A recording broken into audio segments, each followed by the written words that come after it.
Bismillah ar-Rahman ar-Rahim. Wassalatu wassalamu ala ashraf al-mursalin.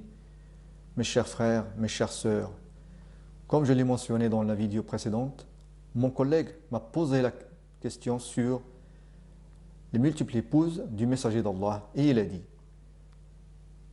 est-ce vrai que votre prophète s'est marié avec plus d'une femme?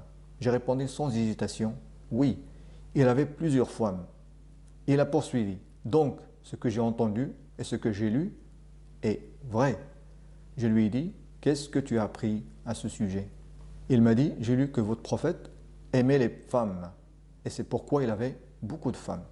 Je lui ai répondu calmement: cela signifie que tu ne connais pas la biographie du messager d'Allah sallallahu alayhi wa sallam. Si tu voulais connaître la vérité, c'est simple, tu t'informes. Il a dit: mais c'est ce que j'ai lu et entendu, alors il ne faut pas me blâmer. Mais je t'écoute si tu as une vérité pour contredire ces allégations.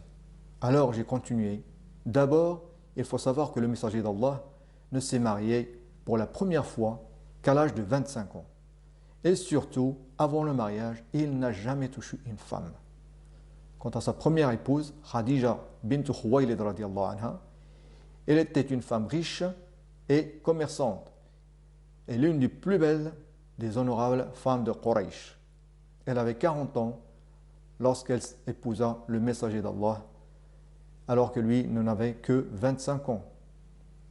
Et il faut savoir que Khadija radiyallahu anha est restée sa seule épouse pendant 25 ans de mariage.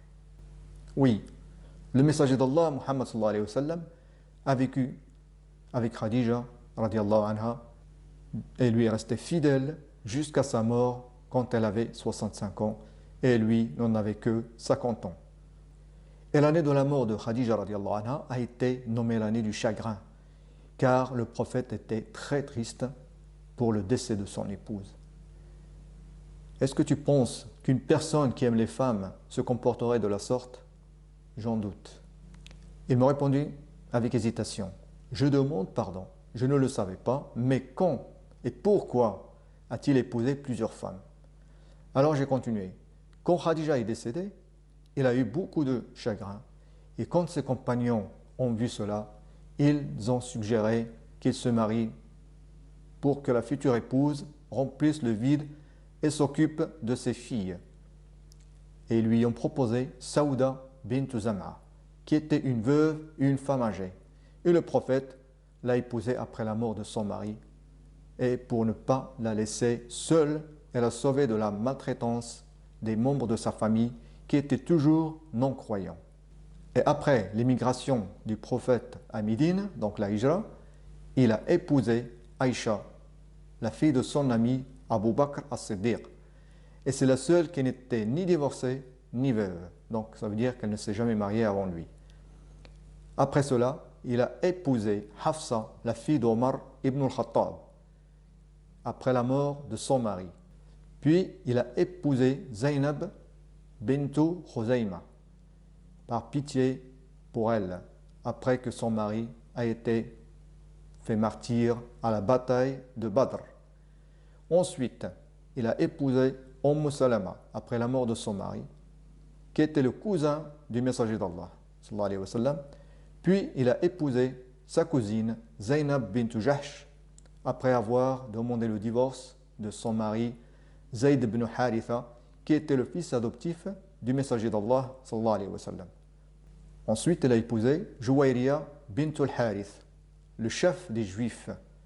Et grâce à ce mariage, le messager d'Allah nous a expliqué qu'un musulman peut épouser une femme juive, même si elle reste sur sa religion. Puis il a épousé Safiya bint Huyay, qui est l'une des descendants de Haroun, qui est le frère de Moussa, Moïse alayhi salam. Et il a épousé après Habiba, qui est Ramla bint Abi Sufyan, qui est le chef de la Mecque. Et puis Maïmouna bint al-Harith al-Hilaliyah. Et en dernier, il s'est marié avec Maria la copte. Son père était un copte égyptien et sa mère était chrétienne. Mon collègue m'a dit: en effet, il en a épousé plus de 4. Et l'islam ne limite-t-il pas le nombre d'épouses à 4 au maximum? Je lui ai répondu, oui, mais le messager d'Allah se mariait par ordre d'Allah, et ce qui est permis aux prophètes ne l'est pas pour les autres. Et c'était dans l'intérêt de la prophétie. Il me dit, cela ne confirme-t-il pas le désir du prophète pour les femmes? Je lui ai répondu non, et 1000 fois non. Et si tel était le cas, il ne serait pas resté sans mariage jusqu'à ses 25 ans et n'avoir qu'une seule épouse durant 25 ans. De plus, après la hijra vers Médine, il ne tenait plus en place car les attaques des ennemis se sont multipliées et le temps de finir une bataille, il entame une autre. Au contraire, cette multiplicité confirme la sincérité de sa prophétie, car après la mort du messager d'Allah, sallallahu alayhi wa sallam, aucune de ces femmes n'a raconté des choses qui contredisaient sa droiture et sa sincérité.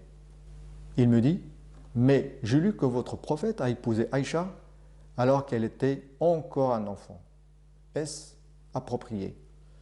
Je lui dis, avant que je te réponde, tu dois savoir qu'Aïcha était déjà fiancée avant que le messager d'Allah ne la demande en fiançailles. De plus, le mariage n'a eu lieu qu'après 3 ans de fiançailles. Il faut savoir que les conditions de mariage à l'époque n'avaient rien à voir avec les critères de notre époque aujourd'hui. Il a répondu, n'est-il pas injuste que cette fille se marie à un âge précoce? Je lui ai dit, tu penses encore selon les normes du mariage de notre époque. Et pourtant, dans le passé, la plupart des femmes se mariaient jeunes et les hommes aussi. Mais dis-moi, est-ce que tu connais des femmes dont l'histoire se souvient aujourd'hui? Il a répondu, je ne sais pas. Alors j'ai continué, écoute, juste parce que Aïcha, radiallahu anha, épousait le messager d'Allah, sallallahu alayhi wa sallam, l'histoire se souvient d'elle et la preuve, c'est que tu m'en parles après 14 siècles. Quel honneur que d'avoir épousé le meilleur de l'humanité. Et quel honneur qu'après le décès du messager, elle est devenue la référence en hadith et sunnah, et qu'elle soit devenue la première femme juriste en islam. Et quel honneur d'avoir occupé le cœur du messager d'Allah, sallallahu alayhi wa sallam, et ça après des années de chagrin sur sa première épouse, Khadija radiallahu anha. Et quel honneur pour elle que quelques versets du Coran soient descendus à son sujet. Et quel honneur qu'une partie du Coran soit révélée au messager d'Allah sallallahu alayhi wa sallam dans sa chambre. Et quel honneur pour elle que le messager d'Allah soit mort, la tête sur ses genoux. Et quel honneur que le messager d'Allah soit enterré dans sa chambre. Il m'a coupé la parole en me disant, ça suffit, j'en suis convaincu. Mais je vais te poser une question qui me perturbe. J'ai dit, pose ta question et peut-être je pourrai t'aider grâce à la volonté d'Allah. Et il a dit en hésitant, est-ce que tu pourras me dire qui est Allah?